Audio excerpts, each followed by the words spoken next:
Very good morning to you, my dear children. I am very happy to deliver today's course of lecture on history of standard 6.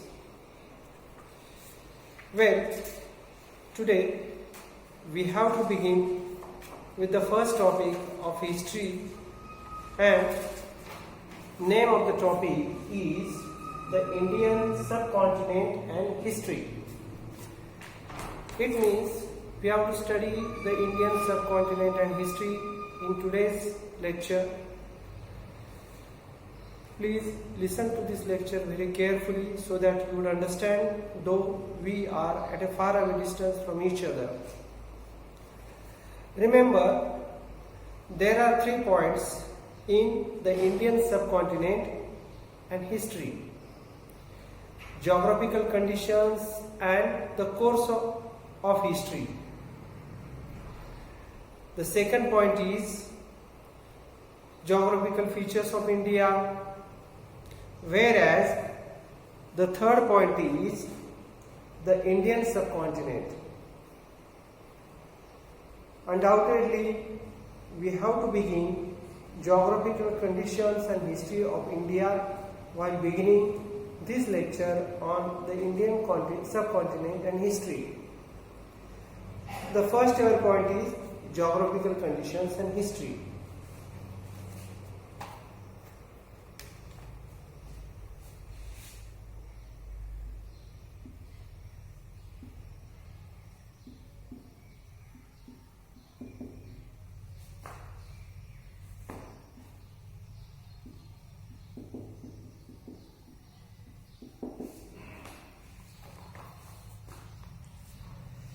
Last year you were in standard 5th. So we saw at some length that there is a close relationship between man and environment. We have learned it in the history textbook of last year. There is some relationship between man and environment. We have also seen that changes in the lifestyle of the early man and the technology have taken place. From time to time, there have been changes in man's lifestyle, man's way of living and technology around him. Now, how did these changes in the lifestyle and technology take place? First and foremost, I would like to tell you that changes in man's lifestyle and technology depend upon the area around that man or woman. So, we will write first changes.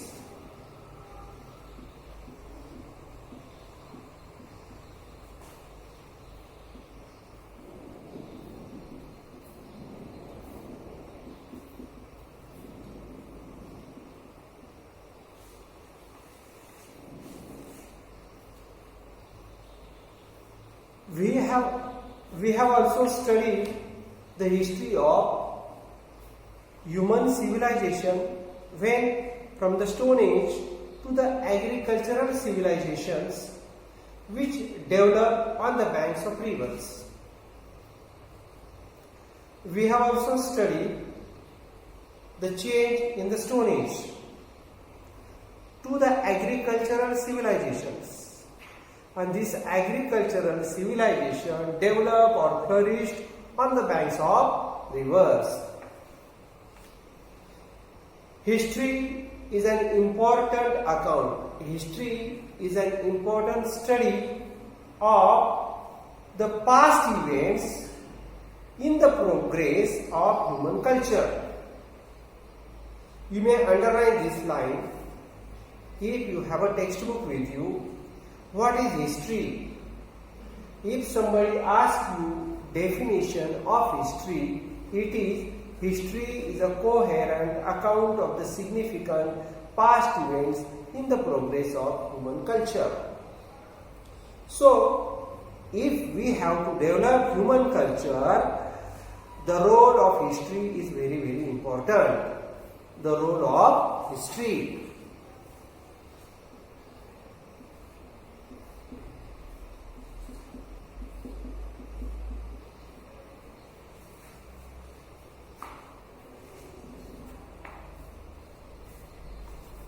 There are some pillars of history. These pillars are time, place, society and individuals. Time, place, society and individuals are important pillars of history.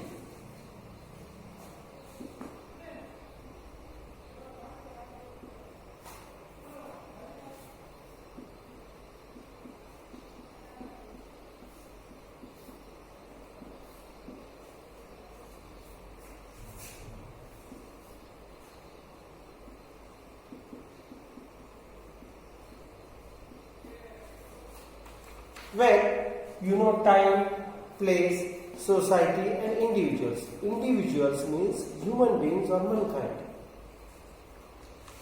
These are four major pillars of history. History cannot be developed or it cannot develop history so far as there is contribution of time, place, society and individuals. You cannot write history. We cannot write history without these pillars. If you have to write ABC of history, the role of time, place, society and individuals is very, very important. Now these are four pillars. You may term them as components. Time, place, society and individuals may be stated as factors, pillars or components. Place is related to geography. This place is related to geography. If you have to think of a particular place, you will have to go on its extent and location. So, place is very, very important and place is related to geography. Sometimes we may also say that place is related with the geographical conditions. Now in this sense, history and geography are inseparable. We cannot separate history from geography. Whenever we teach history or geography, the subject together is termed as social studies or social science.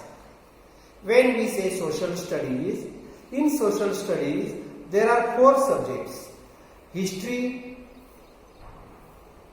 political science in one textbook, geography and economics in another textbook. So all these four subjects, history, political science, geography and economics, are assimilated into the syllabus of social studies. In short, we cannot separate geography from history because now we are studying the Indian subcontinent and history, but whenever we have to study the geographical conditions, we have to study place, and place is related with geography.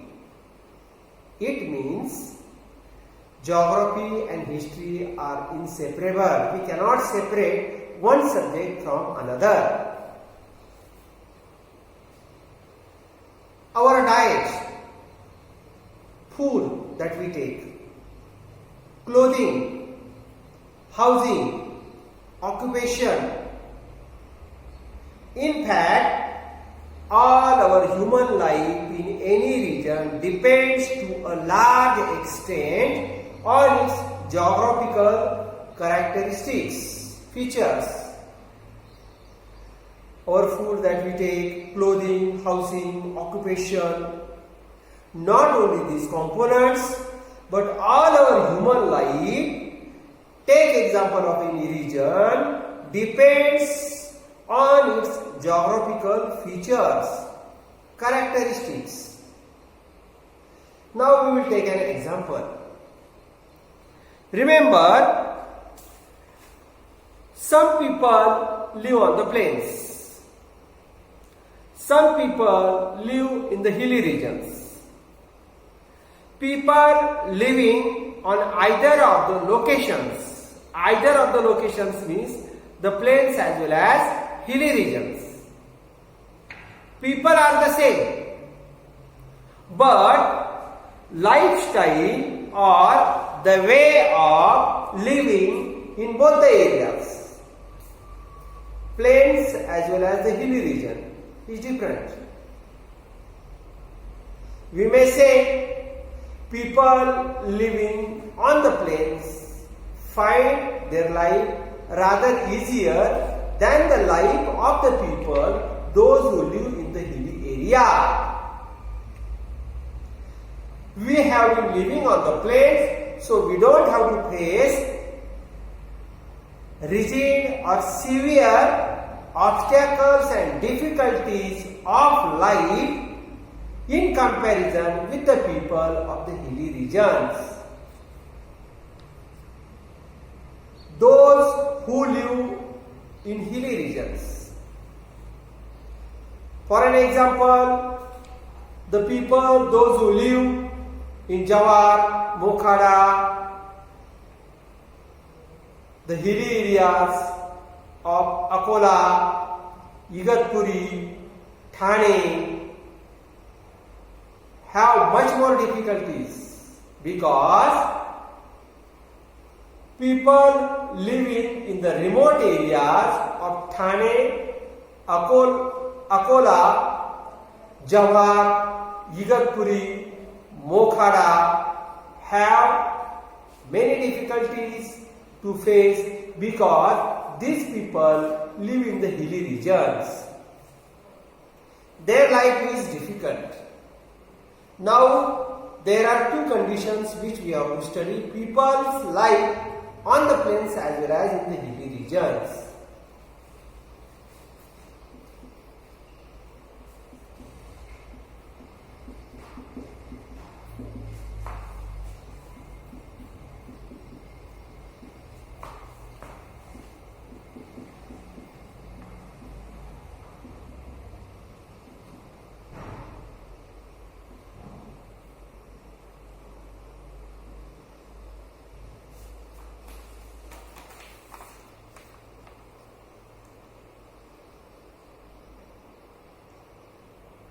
Fertile land is not available in the hilly regions.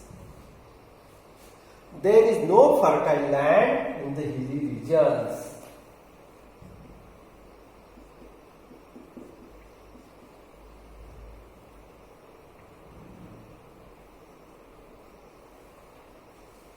There is no fertile land in the hilly regions, while in the plains it is available on a large scale.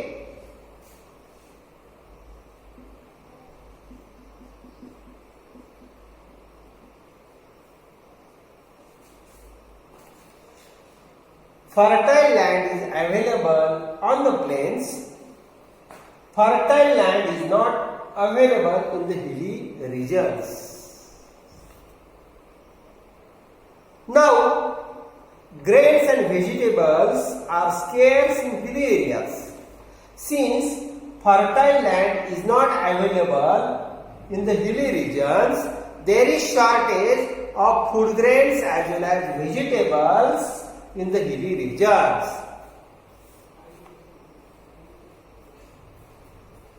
Now we will make comparison. People, those who have been living on the plains, get food grains, fruits and vegetables in a sufficient measure because fertile land is available there.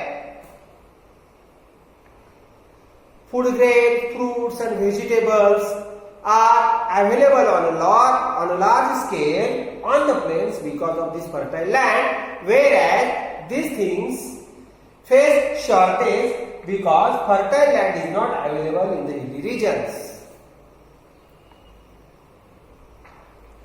People, those who live in hilly regions, they depend more on hunting and gathering. People, those who live in hilly regions, depend on hunting and gathering.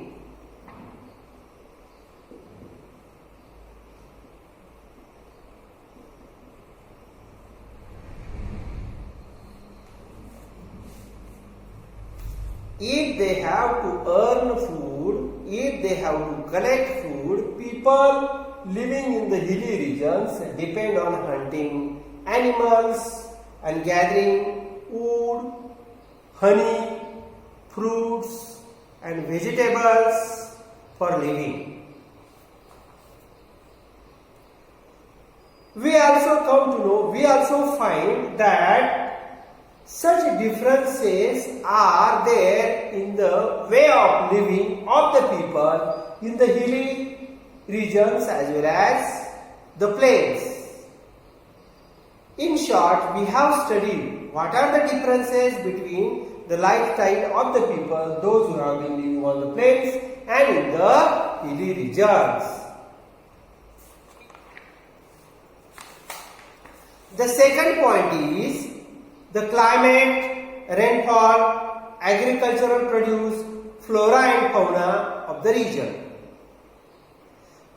How is the climate? The amount of rainfall, which agricultural produce is grown or cultivated, what types of flora and fauna is available on the plains and in the hilly regions, we have to study now. Where we live are the sources of our livelihood. Now we live here, so we will have to study the climate of this area, whether it is hot, cold or humid, rainfall, whether it is plenty or scanty, whether we receive plenty of rainfall or whether we receive scanty of rainfall. In short, if there is shortage of rainfall, what type of agricultural produce, in fact, which crops do we grow every year on our farmland here? Jawar, bajra, wheat, soya bean, sometimes onions, sugarcane. These crops we grow and cultivate in our area. Flora and fauna, fruits and vegetables and other trees. On all these things, we can say that these are the sources of living our life. On these things, we live our life. If the climate in Akole Taluka is different than that of our Rahata Taluka, then they will take different crops. Well, some of our crops will be taken by them, but as those people are living in the hilly regions, they will take some other crops, we will take some other crops. So, their life is affected by the hilly region, our life is affected by the plains where we live. So, the climate, rainfall, agricultural produce, flora and fauna affect our life. Our life depends upon these things. Now, how lifestyle and our culture of a particular region develop? Our lifestyle, the way of our life, the way of our culture is developed with the help of the climate, rainfall, agricultural produce, flora and fauna. Now there are some areas where the means of living are plentiful. Now some things are plentiful here, some things are plentiful in the hilly regions. Over a period of time, means in the times of yore, these settlements have been flourished wherever the means of living are plentiful. Suppose things which are necessary to live are available on a large scale in this area. People will live here permanently. People from some other areas also visit this place, and after they have visited this place, after they have talked to the people, those who have already been living in this area, they would ask whether means of livelihood or things which are necessary to live are available plentiful here or not. If our answer is yes, if people said to those visitors that things which are necessary to live are plentiful here, those people would also be attracted to come and stay here permanently. They would also come here. They would purchase land. They would construct their houses. They would begin to live here. They would become one with this land and people. And what is the reason of all these things? There were already some people living here. 10 people were living here, and things here were plentiful. So again, in this year, 20 more people from other areas came, and they also built up their houses, and they also began to live here. So 20 plus 10, 30 people became. Now how many people have been living here? For an example, 30. Beforehand, there were only 10 people. Now 20 people from other area came here, and they began to live here because things in this area are plentiful. And all these people found that there is no difficulty in living here because things available here are plentiful. In short, there is no shortage of things. So, these settlements, 20 houses, 15 houses or 25 houses would become more. They would become 35, 50, 100, 200, 300. Just an example, think that there are 300 houses, so it will become a village. Again, some more people will come to live here, so the number of houses will go to 3,000. It means village will be transformed into a town. Village will be converted into a town or city. First, there were only 20 people living on the plains here. But since things of livelihood are available, people began to come and live here as facilities are available here.